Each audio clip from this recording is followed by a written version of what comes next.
Hi hello friends, welcome back to my YouTube channel.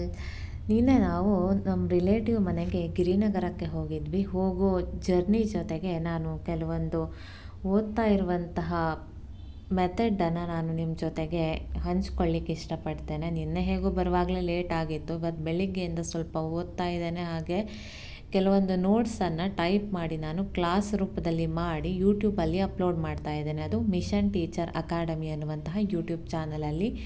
ಯಾರಿಗೆಲ್ಲ English grammar ಕ್ಲಾಸಿನ ಅವಶ್ಯಕತೆ ಇದೆಯೋ ಅವರು ಹೋಗಿ ಖಂಡಿತವಾಗಿ ನೋಡಿ ಹಾಗೆ ಎನ್ಕರೇಜ್ ಮಾಡಿ ಅಂತ ಕೇಳ್ಕೊಳ್ತೇನೆ.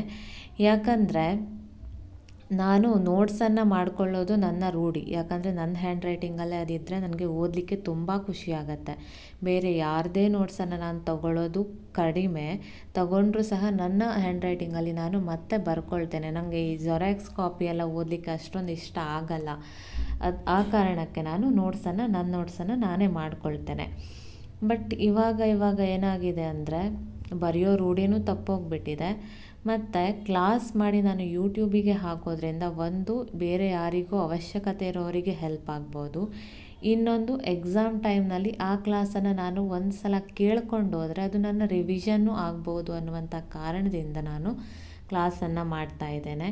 ಗಿರಿನಗರದಲ್ಲಿ ಇದು ನಮ್ಮ ಫೇವ್ರೆಟ್ ಪಾನಿಪುರಿ ಪ್ಲೇಸ್ ಅಂತಲೇ ಹೇಳ್ಬೋದು. ಬಟ್ ನಿನ್ನೆ ನಾವು ಹೋಗುವಾಗ ಪಾನಿ ಖಾಲಿ ಆಗಿತ್ತು. ಅದಕ್ಕೋಸ್ಕರ ಅಣ್ಣನ ಹತ್ರ ಸುಕ್ಕ ಪುರಿ ಹಾಕ್ಸ್ಕೊಂಡು ತಿನ್ಕೊಂಡು ಬಂದ್ವಿ. ಅಷ್ಟು ಇಷ್ಟ ಆಗುತ್ತೆ ನಮಗೆ ಅವ್ರು ಮಾಡಿದ ಪಾನಿಪುರಿ ಅಂದರೆ. ಹಾಗೆ ನಿನ್ನೆ ಬರುವಾಗ ಲೇಟಾಗಿತ್ತು ಬಿಡಿ. ಬೆಳಿಗ್ಗೆ ಹೇಳೋದು ಸ್ವಲ್ಪ ಲೇಟೇ ಆಯಿತು. ಬೆಳಿಗ್ಗೆಯಿಂದ ನಾನು ಇಂಗ್ಲೀಷನ್ನೇ ಹಿಡ್ಕೊಂಡಿದ್ದೇನೆ. ಯಾಕಂದರೆ ನನ್ನ ಸ್ಪೆಸಿಫಿಕ್ ಸಬ್ಜೆಕ್ಟ್ ಅದೇ ಆಗಿರೋದ್ರಿಂದ ಅದನ್ನು ನಾನು ಡೀಪಾಗಿ ಓದಬೇಕಾಗತ್ತೆ. ಅದು ಯಾವುದೇ ಎಕ್ಸಾಮ್ ಇರಲಿ, HSTR ಇರಲಿ, GPSTR ಇರಲಿ, ಕ್ರೈಸ್ ಇರಲಿ. ಸೊ ಈಗ ನೀವು ಓದೋದ್ರ ಜೊತೆಗೆ ಏನು ಓದಿದ್ದೀರಾ ಅಂತ ರೀಕಾಲ್ ಮಾಡ್ಕೊಳ್ಳೋದಿದೆಯಲ್ಲ, ಅದು ವೆರಿ ವೆರಿ ಇಂಪಾರ್ಟೆಂಟ್ ಆಗುತ್ತೆ.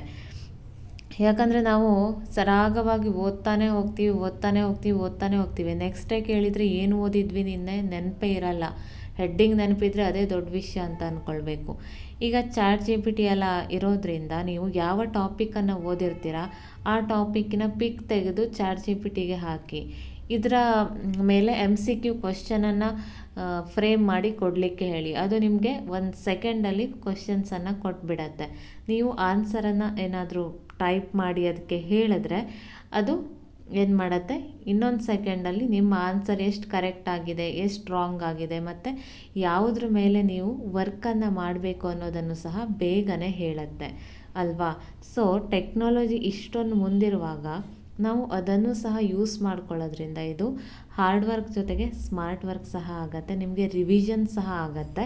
ಮತ್ತು ಅದರ ಮೇಲೆ ಯಾವ ಥರ MCQ ಅನ್ನು ಕೇಳಿದ್ರೂ ಸಹ ನೀವು ಈಸಿಯಾಗಿ ಆನ್ಸರ್ ಮಾಡ್ಬೋದು ಅನ್ನುವಂಥದ್ದು ನನ್ನ ನಂಬಿಕೆ.